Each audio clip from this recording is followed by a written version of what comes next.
ravie de vous retrouver pour ce nouveau numéro d'Accès Direct. Nous sommes ensemble pendant une demi-heure. N'hésitez pas à réagir avec le hashtag Accès Direct. Au programme ce soir, je recevrai Christian Dupecet, maire d'Annemasse. Nous ferons le bilan à l'heure de son mi-mandat. Et puis David Malin viendra sur ce plateau. Il nous présentera sa veilleuse connectée intelligente. Et enfin, nous serons peut-être avec Sébastien Germain par Skype, si ça le permet. Mais avant, les titres du JT avec toi, Fanette.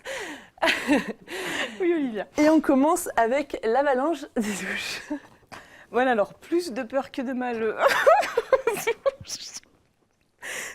On le voit là, c'est des images d'Emmanuel Jaude. Il y a une trentaine... Une quarantaine de chalets qui ont été, disons, soufflés par l'avalanche, mais le paravalanche a bien fait son travail. Donc plus de peur que de mal, du dégât matériel, pas de blessés, et Emmanuel Jaude est sur place. Et puis on parlera, demain c'est les soldes. Voilà, demain c'est les soldes, donc tu as été voir comment on prépare ça dans une petite boutique qui s'appelle la Boutique de Marie à Annecy. Elle a fait le choix du moins 50% à fond pour faire face à la concurrence des grandes enseignes qui ont plus de poids, entre guillemets. Donc elle mise sur le moins 50%.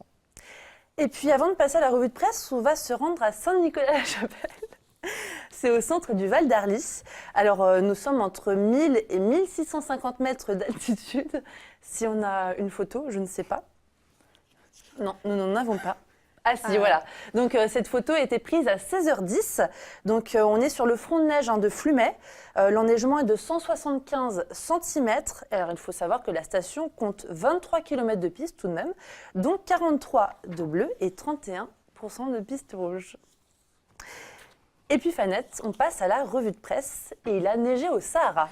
Voilà, c'est un petit clin d'œil que j'ai trouvé rigolo, puisque là, il y a beaucoup de chutes de neige. On a vu à Tignes, on n'avait pas vu ça depuis 30 ans. Il y a plus d'1,50 m de neige, je crois, qui est tombé là sur ces dernières heures. Donc, au Sahara aussi, il neige. C'est beau. Voilà, donc ça fait des super images. Et puis, on parle de la Compagnie des Alpes. Voilà, la Compagnie des Alpes qui était déjà leader mondial dans l'exploitation des domaines skiables. Il possède plusieurs stations, notamment savoyardes, 11 stations comme Tignes, Val d'Isère par exemple. Et là, ils viennent de s'offrir le site de vente de séjours au ski qui s'appelle Travel Ski, qui est, si je ne me trompe pas, également numéro 1 de la distribution de séjours ski en France. Donc comme ça, ils vont avoir un peu la maîtrise de A à Z. Donc voilà, c'est dans leur stratégie de développement. Et puis il y a d'autres acquisitions qui pourraient être réalisées là, dans les mois et les années à venir. Très bien. Et puis toi, du côté d'Annecy, on est toujours dans les intempéries, Exactement. voilà, où le lac d'Annecy est trop haut. Effectivement, donc c'est cet article d'ODS Radio. Alors, le lac d'Annecy est trop haut, c'est ce qu'affirme Thierry Billet, donc, qui est vice-président du Grand Annecy en charge de l'environnement. Il affirme que le tuyau aussi serait vulnérable face à une crue centenale. Le niveau ne serait plus adapté au régime climatique de la région, à savoir que le niveau d'eau est maintenu artificiellement depuis les années 60. Et puis, tu vas en parler certainement avec ton invité, le maire d'Annemasse, mais la voie verte, j'allais dire, sans mauvais jeu de mots, elle est sur la bonne voie. Exactement. Donc cette voie verte, entre Genève et Annemasse, donc une correspondante du Messager s'y est rendue, comme de nombreux curieux qui ont voulu déjà tester leur futur parcours pour aller au travail, par exemple. Donc, résultat des courses, elle a l'air plutôt satisfaite. Le revêtement n'est pas encore terminé. La végétation attend le printemps pour évoluer. Dès mi-2018, cette voie verte traversera Annemasse-Aglo sur 12 km, depuis la frontière suisse et jusqu'à Bonn. Et cette voie verte doit encore être prolongée, par exemple, jusqu'à la frontière de Moelle-Sulaz. Et justement, on va en reparler avec Christian Dupecet, mon invité. Donc, je te laisse rejoindre la régie, Fanette. À tout à l'heure. Et à tout à l'heure. Et il est temps pour moi de recevoir mon invité du jour.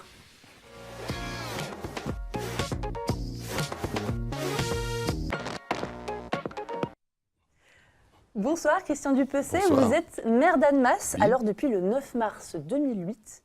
Donc vous fêtez bientôt votre 10e année à Annemasse-Aglo. Est-ce que vous avez une phrase qui résume ces quasiment 10 années? 10 années de travail au service des Annemassiens, en une phrase, ça va être compliqué. Je pense que la meilleure des phrases reste ce qu'on appelle la signature de la ville d'Annemasse, c'est-à-dire le vivre ensemble. Et donc, tout le travail que l'on mène, toute l'équipe municipale, tous les services, essayent de réaliser cet objectif, de concrétiser cet objectif du vivre ensemble, faire que des gens très différents, il y a près de 100 nationalités à Annemasse, que des gens qui ont beaucoup de moyens et puis d'autres qui n'en ont pas beaucoup, puissent vivre sur ce même territoire et que chacun puisse trouver sa place. Et tout le travail que l'on fait va dans ce sens-là. C'est ce qui résume le mieux, sans doute, ces 10 années. Ce vivre ensemble est sur la bonne voie? Il n'est pas facile. Il n'est pas facile. C'est quelquefois compliqué. Il y a beaucoup d'incivilités. Il faut essayer que l'espace public reste un espace appartenant à tout le monde et pas à quelques petits groupes. Mais il y a aussi une qualité de vie dans cette ville et cette agglomération, un tissu associatif extrêmement fort, vivant, qui fait que les gens participent de manière active à la vie locale. Ils sont des citoyens. On peut toujours souhaiter qu'ils soient encore plus présents, mais ce sont des citoyens et c'est ce qui compte. On reparlera de la vie locale juste après. On va faire une petite parenthèse nationale. Vous êtes maire PS. Aujourd'hui, selon vous, la situation du PS, quel est son avenir? Alors certes, en ce qui me concerne, je suis maire PS, mais j'ai une équipe très large qui va du centre à la gauche de la gauche et qui travaille sur un programme très large. En ce qui concerne mon engagement, eh bien, j'espère que le Parti socialiste, ou plutôt ce qu'il représente, c'est-à-dire ce courant social-démocrate de participation au gouvernement, d'engagement au service des gens, je crois qu'il a sa place dans le paysage français. Alors il y a des hauts, il y a des bas. Je crois qu'aujourd'hui, Emmanuel Macron a su rassembler un certain nombre de personnes, mais on le jugera, et sans a priori, mais on le jugera à ses actes politiques. Et le PS, cette volonté de transformation progressive au service des gens, eh bien, je crois qu'il y a encore de la place pour qu'il puisse renaître, se revigorer et être actif. Alors justement, je vais vous demander votre vision aussi sur le début du mandat d'Emmanuel Macron, selon vous. Moi, j'ai soutenu sans aucune ambiguïté Emmanuel Macron au deuxième tour des élections présidentielles. J'ai soutenu les candidats d'En Marche aussi au deuxième tour quand il le fallait. Donc mon regard était plutôt avec un a priori positif. Je pense qu'il a réussi à s'imposer dans la fonction de président de la République, et c'est une bonne chose. Qu'il a poursuivi le travail mené par François Hollande à l'international, car François Hollande était fortement reconnu à l'international, et il a su le poursuivre et continuer. Je pense qu'il s'est positionné sur du ni droite ni gauche, du et de droite et de gauche. Je le trouve un peu trop à droite en ce moment, et j'aimerais bien qu'il remarche sur ses deux jambes de manière un peu plus équilibrée. Très bien. On va passer maintenant à un sujet local. On va parler à l'échelle franco-valdo-genevoise, c'est le CEVA. Alors vous disiez à nos confrères de la Tribune de Genève, je cite, avoir hâte de monter dans la première rame reliant Annemasse à Cornavin. Alors à l'heure actuelle, où en est ce projet ? Oui, j'ai hâte, parce que c'est un projet que nous avons engagé, et je n'étais pas le seul évidemment, je pense à Robert Borrell précédemment, que nous avons porté depuis 2002. Donc vous voyez, ça date. Petite date. Mais c'est un projet d'infrastructure extrêmement important. Sur l'ensemble du réseau, le travail, c'est quasiment 2 milliards d'euros, pour une grande partie d'ailleurs, payé par la Suisse, puisque c'est l'essentiel sur le territoire genevois. Et aujourd'hui, hier encore, on visitait les gares qui sont en train d'être construites. La gare de Chênebourg est terminée, la gare des Eaux-Vives est bien avancée, et celle d'Annemasse va bien commencer. Et côté français, la partie ferroviaire est quasiment terminée. C'est-à-dire qu'aujourd'hui, on peut se dire que la date du 15 décembre 2019, annoncée par la SNCF et les CFF, doit être tenue, sauf accident dans les derniers éléments des travaux. Mais j'ai bon espoir de prendre le train, prendre les bons express en décembre 2019. Concrètement, qu'est-ce que ce projet va amener à Annemasse Agglo ? Il va amener, pas qu'à Annemasse Agglo, c'est d'une manière plus générale. Ce projet, c'est une vraie révolution des transports. Imaginez, je cite toujours qu'un seul chiffre, imaginez que la gare d'Annemasse aujourd'hui voit passer environ 350 400 000 voyageurs par an. C'est une gare très moyenne en passage. Demain, c'est-à-dire à partir du 15 décembre 2019, c'est 4 millions à 4 millions et demi de voyageurs. Et ces voyageurs, ils vont bien sûr venir d'Annemasse et de son agglomération, mais ils vont venir du Chablais jusqu'à Évian, ils vont venir de la vallée de l'Arve jusqu'à Saint-Gervais, ils vont venir d'Annecy. Et c'est ce grand réseau sur l'ensemble de la Haute-Savoie qui va pouvoir se joindre au réseau suisse qui, lui, va jusqu'à Lausanne. Et donc, on a là une transformation complète de la manière de se déplacer, d'autant plus que le cadencement sera un cadencement type RER, un train toutes les 10 minutes. Vous savez, quand on va à la gare, on ne regarde pas sa montre, on sait que dans les minutes qui suivent, on aura un train pour aller là où on souhaite aller. C'est une vraie révolution. Et puis, bien sûr, ça renforce l'attractivité de la région. On aura... j'en suis persuadé, moins d'embouteillages, mais les gens ont envie de venir s'installer. Et il y a un grand quartier qui est en train de se construire autour de la gare, le quartier Étoile Annemasse-Genève, qui va rassembler sans doute à terme, dans les 10 ans qui viennent, plusieurs milliers de personnes. Alors le CEVA, c'est aussi de la mobilité douce, avec donc la voie verte dont je parlais dans la revue de presse, hein, qui relie Annemasse à Genève. C'était une nécessité pour votre ville ? Avant, comment est-ce que vous vous situez avec la mobilité douce, avec les pistes cyclables, etc. C'est plus qu'une nécessité, c'est une obligation. Parce que la mobilité, ce n'est pas un mode de transport. C'est une combinaison de tous les modes de transport. Et si on ajoute les transports en commun, le CEVA, mais on pourrait y ajouter le tram qui va lui aussi, dans lequel on va pouvoir monter, lui aussi, peut-être un mois avant ou 2 mois avant, le CEVA, fin 2019, il va se passer beaucoup de choses.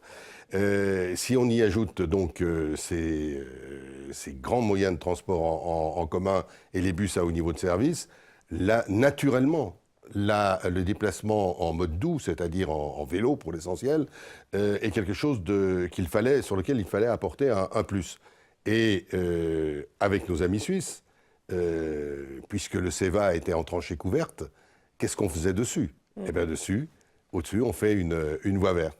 Et comme la voie verte qui va aller donc d'Annemasse jusqu'aux eaux vives et au centre de Genève, mais la voie verte va aussi se continuer, vous l'avez dit tout à l'heure, jusqu'à Bonn, c'est 12 km côté français et sans doute 6 ou 7 côté suisse qui vont permettre de se déplacer pour aller travailler, bien sûr, mais aussi pour le plaisir, tout simplement, pour l'ensemble des familles. Là aussi, c'est la qualité de vie. C'est la qualité de vie, c'est mieux respirer, moins de voitures, donc on respire mieux, moins de pollution, et puis c'est une image de l'agglomération qui évolue. Bien sûr, on est une agglomération très dense, il y a beaucoup d'habitants. L'agglomération d'Annemasse, c'est quasiment 100 000 habitants. Mais cette densification s'accompagne d'une amélioration de la qualité de vie, avec ces espaces de respiration et cette place très importante donnée à la mobilité douce. On parle encore mobilité, mais cette fois aussi avec la réforme qui a été mise en vigueur au 1er janvier 2018, la réforme nationale de la dépénalisation du stationnement payant. Alors, est-ce que vous pouvez nous expliquer ? Imaginons concrètement, je me gare à Annemasse, je ne paye qu'1 heure et demie. Je reste finalement 3 heures. Qu'est-ce qui se passe ? Eh bien, vous allez avoir un petit papier sur votre véhicule qui vous dira que vous avez un FPS, un forfait post-stationnement. C'est plus une amende, c'est un forfait post-stationnement. On vous dira c'est 30 €, mais si vous payez ce forfait dans les 72 heures, dans les 3 jours, on vous le ramène à 17 €. Et si en plus vous avez payé 1 heure et demie, je ne sais pas, peut-être 3 €, on vous déduit ces 3 € du forfait que l'on vous amène à payer. Vous pourrez d'ailleurs, donc ça sera ramené à 14 €, et vous pourrez le payer immédiatement au niveau du parc-mètre, grâce à une carte, un système de carte bancaire. Vous pourrez le payer sur un smartphone avec une application, vous pourrez le payer sur Internet. Enfin, on simplifiera toutes les données de manière à ce que ce ne soit pas compliqué. Mais en fait, pourquoi on fait payer? C'est pas simplement pour avoir un peu plus d'argent qui ira d'ailleurs, c'est la loi qui prévoit, qui ira obligatoirement sur l'amélioration des transports en commun et des modes doux. On vient d'en parler. Ouais. Mais c'est pour que sur la voirie, il y ait une rotation des véhicules suffisamment forte, de manière à ce qu'il y ait une possibilité de se stationner sans problème dans une ville comme Annemasse, et toutes les villes qui ont du stationnement payant procèdent de la même manière. Voilà, c'est un peu compliqué, mais je pense que les gens vont très rapidement s'y faire. Et c'est aussi une façon de les forcer à stationner dans les stationnements payants de base, les souterrains. Dans les stationnements souterrains en particulier, ou en les parkings clos, parce que là, on paye la réalité.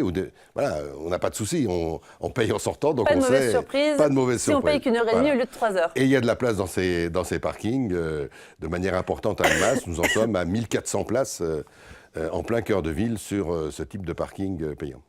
Alors, on va aussi aborder un thème qui vous est cher, la sécurité. Qu'est-ce que vous mettez en place? Puisque finalement, Annemasse Agglo va changer en profondeur. Vous accompagnez ça aussi avec de la sécurité? Oui, nous travaillons en parfaite cohérence avec les services de l'État, avec la police nationale, avec la gendarmerie, sur l'ensemble de l'agglomération, puisqu'on a une zone police et une zone gendarmerie. Les polices municipales sont des acteurs importants de cette sécurité et de cette tranquillité publique. Nous renforçons ce rôle qui est important de la présence des polices dans l'espace public. C'est quelque chose qui nous semble essentiel. La police, par sa seule présence, est dissuasive de la petite délinquance. Je crois que c'est un droit, la sécurité. C'est un des premiers droits, même. Et même pour les plus défavorisés, c'est un droit. C'est souvent les plus défavorisés qui sont les plus victimes de ce qu'on appelle l'insécurité. Et cette insécurité qui est, finalement, quand on regarde les chiffres, pas si importante que ça. Mais ce serait une erreur de nier la réalité de ce que ressentent les gens. Donc, un travail plus fort, plus cohérent encore entre les différentes polices, un renforcement de la vidéoprotection, parce que c'est aussi une capacité de voir les choses au moment où ça se passe, mais surtout, quand il y a malheureusement une agression, de pouvoir avoir des poursuites de manière plus efficace. Aujourd'hui, le travail qui est en train de se mettre en place, on y ajoute d'ailleurs une brigade incivilité-propreté, parce que c'est ça aussi, la qualité de vie dans la ville, c'est ne pas jeter son papier par terre, son mégot, etc. Et ça s'apprend, et malheureusement, il faut apprendre. Tout ça crée un ensemble, une volonté encore une fois, de faire que l'espace public soit agréable à tout le monde. On peut, notre premier rôle, c'est de le créer, cet espace public, de faire des places agréables. On a parlé de la voie verte, des espaces où on se déplace. Après, c'est aux citoyens de s'en emparer positivement. Et quand il y a quelques dérapages, eh bien, il faut sanctionner. Donc, on est dans cette démarche-là qui fait que le vivre ensemble et le plaisir de vivre dans une agglomération comme celle d'Annemasse devrait se concrétiser. Très bien. Et puis, on va parler d'une dernière chose. La maison de Michel Butor, Annemasse Agglo l'a rachetée, et il y a peu de temps. Michel Butor, je rappelle, un écrivain français connu et reconnu qui avait remporté le prix Renaudot pour son roman La Modification. Il a vécu donc à Lucinge pendant 30 ans avec sa famille. Cette maison, qu'est-ce qu'elle va devenir concrètement ? Alors c'est une vraie volonté de l'agglomération d'Annemasse, en lien avec la commune de Lucinge, de ne pas perdre cette œuvre, le contexte même de Michel Butor. Vous l'avez dit, c'est un écrivain qui a un rayonnement mondial. Et nous avons, dans un premier temps, mis en place ce qui est en train de se créer, un manoir du livre d'artistes. C'est un espace réalisé par la commune de Lucinge, dans lequel l'agglo va pouvoir mettre en place des expositions de livres d'artistes. Et puis, il y avait la maison de Michel Butor. Michel Butor est décédé il y a un peu plus d'1 an, et sa famille, et notamment ses 4 filles, nous ont contactés à un moment donné. Voilà, on va vendre la maison, qu'est-ce qu'on fait ? on ne pouvait pas laisser partir cette maison. Et surtout, quand on est quelques-uns à être allés visiter le bureau de Michel Butor. Ce bureau de Michel Butor, il paraît que des universités américaines voulaient le déplacer aux États-Unis. Non, non. On s'est dit, là, c'est pas possible. Donc, on a pris la décision, y compris en lien avec la Direction régionale des affaires culturelles, qui nous a beaucoup aidés. On souhaite, avec le département, avec la région qui devrait nous accompagner, on a souhaité être propriétaire de cette maison. C'est le cas aujourd'hui. Et ça deviendra ce qu'on appelle une labellisation, une maison des illustres. C'est-à-dire une maison que l'on peut visiter, mais aussi une résidence d'artistes, une résidence d'écrivains, une maison qui doit vivre. Voilà. C'est pas un lieu que l'on va un musée. C'est une maison qui doit vivre.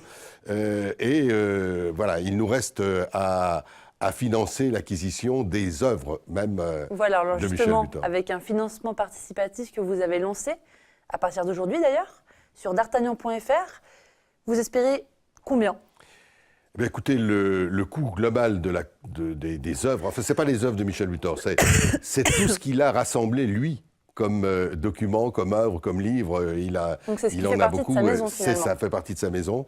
C'est une somme de 100 000 € total que l'on s'est engagé à verser à la famille, bien évidemment.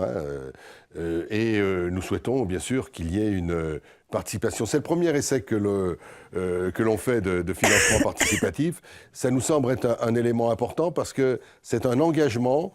Beaucoup de personnes aiment ce que Michel Butor a fait, reconnaissent ses qualités. C'est un engagement aussi d'être quelque part un acteur du maintien, plus que du souvenir de Michel Butor, de son existence même et de ce qu'il a fait sur cette commune de Lucinge.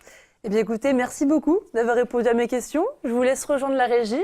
Merci à vous. Merci. Bonne à soirée. bientôt. Bonsoir. Et puis, c'est l'heure de la chronique. On en parle.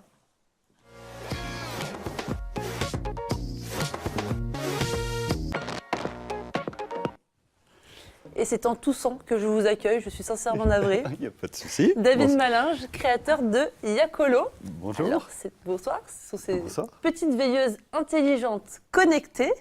Alors, elles sont fabriquées en France. Alors, dites-nous, c'est inédit. C'est vrai, c'est inédit. C'est un produit innovant, fabriqué effectivement en France et même en Haute-Savoie. D'accord.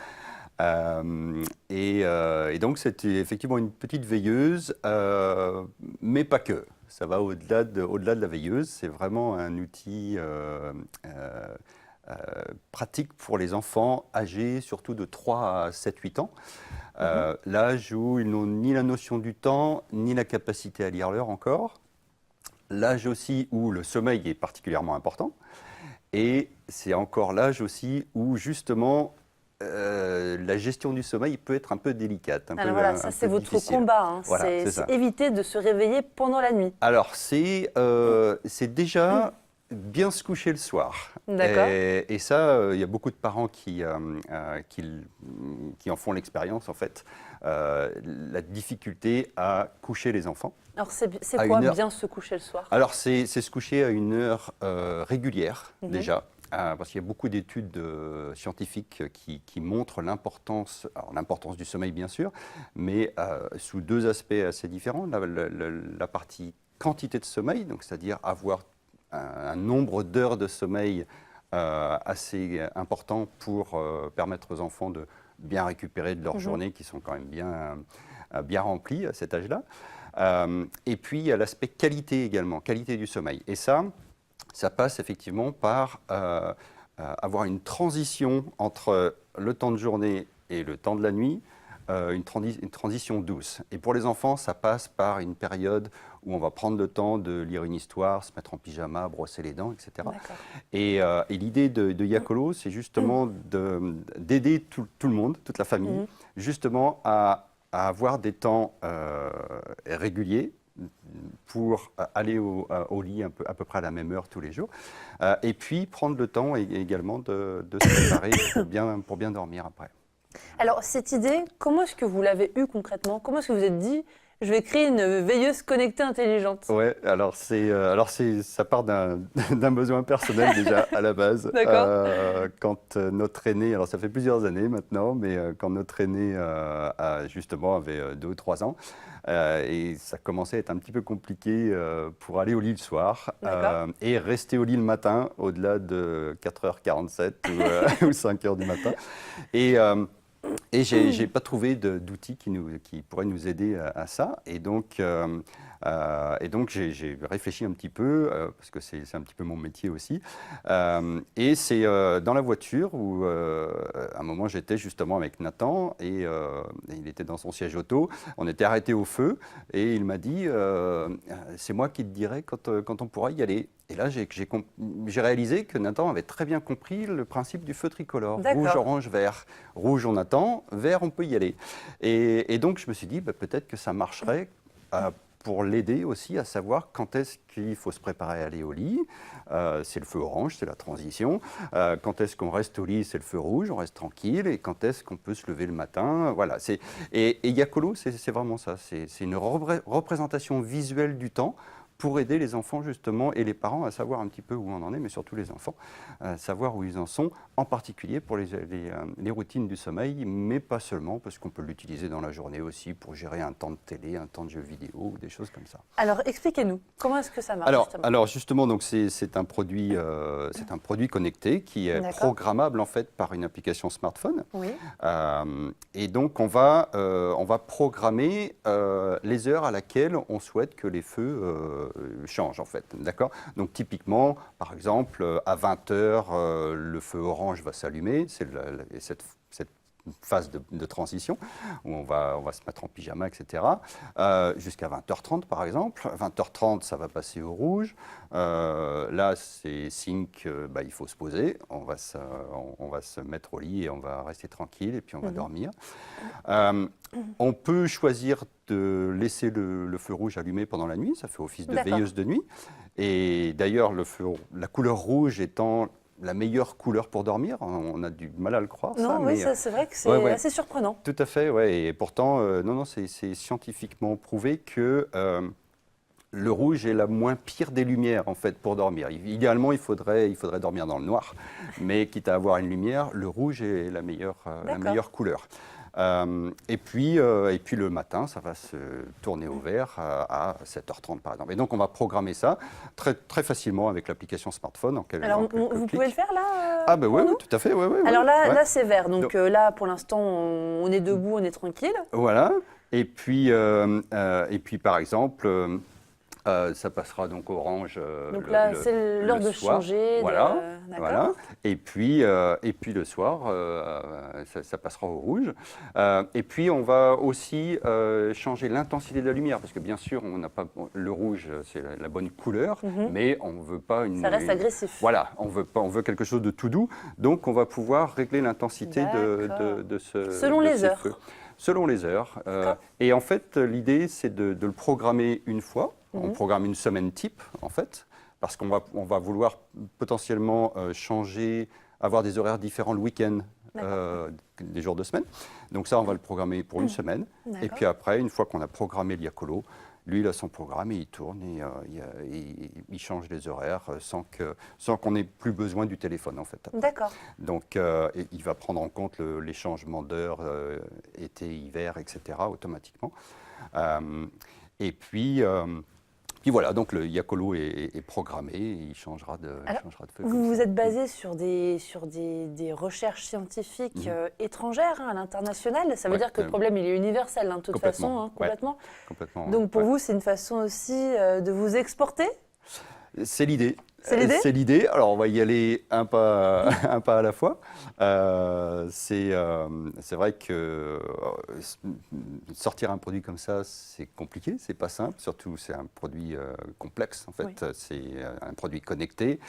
Mais l'idée, effectivement, c'est de le proposer sur le marché français dans un premier temps. Et puis, mais de viser l'exportation à l'avenir. Ça a bien été accueilli. Comment est-ce qu'un produit comme celui-ci est accueilli ? Ouais, très bien. Très bien. Très bien, parce qu'en fait, on n'est pas surpris, nous, parce qu'on a fait des études de marché au cours du développement du produit. On a fait des études de marché avec des familles pour tester la pertinence en fait, du produit, en fait, du visuel, du principe du feu tricolore pour aider à gérer les routines du sommeil.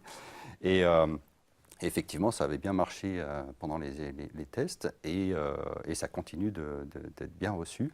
Parfois même par des familles qui sont a priori, dont les parents sont a priori réfractaires sur le principe et qui en fait se rendent compte que les enfants l'adoptent très très vite en fait parce que les enfants ça leur parle. Avoir le temps comme ça sous forme visuelle, ça leur correspond tout à fait.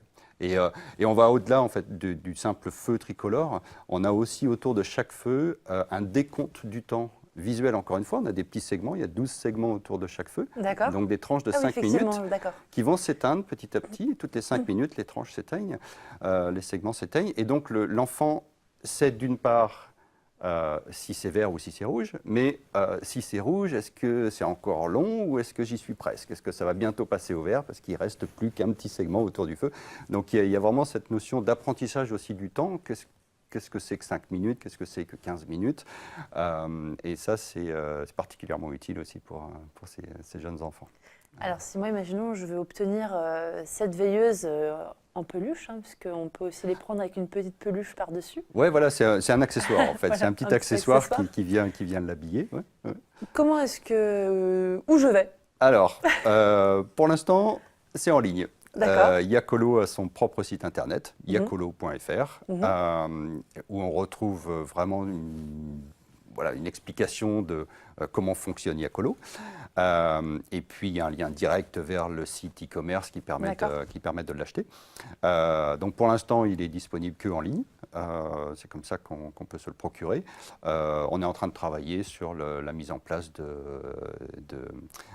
contrats de distribution avec certains magasins. Donc, on va très certainement le voir bientôt en magasin également, en magasin spécialisé certainement dans un premier temps. Alors, ce projet est déjà conséquent, mais vous en avez d'autres en vue pour 2018? Oui, il y a toujours, il y a toujours d'autres idées. Dont on ne pourra pas savoir.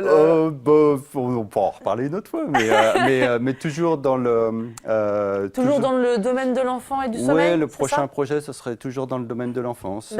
Et toujours avec ce côté un petit peu éducatif et ludique. Là, ce serait plus un jouet musical, mais toujours avec un côté très, très ludique et pour l'apprentissage de la musique dans ce cas-là.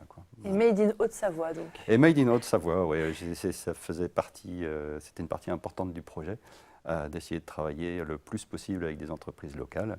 Et on a d'énormes compétences en Haute-Savoie et j'avais bien envie de les utiliser au maximum et ça fonctionne très très bien effectivement.